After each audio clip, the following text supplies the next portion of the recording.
Channel of Vadodara.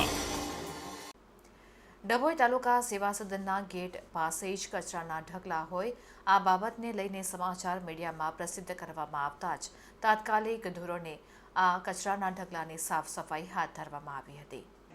Dabhoi taluka સેવા સદન ખાતે તમામ પ્રકારની કચેરી આવેલી હોય રોજિંદા અરજદારોની અવરજવર રહેતી હોય ત્યારે જાગૃત નાગરિક દ્વારા જણાવવામાં આવ્યું હતું કે તાલુકા સેવા સદનના ગેટ પાસે જ કચરાના ઢગલા જોવા મળી રહ્યા છે, જે અંગે મીડિયામાં સમાચાર પ્રસિદ્ધ થતાં જ તાત્કાલિક ધોરણે કચરાના ઢગલાની સાફ સફાઈ કરવામાં આવી હતી। ત્યારે સરકાર દ્વારા સ્વચ્છતા અભિયાનની ઝુંબેશનું ભાન ભૂલી ગયેલા કર્મચારીઓ અધિકારીઓ ભાનમાં આવી જઈને આ સ્વચ્છતા ઝુંબેશને હાથ ધરી હતી।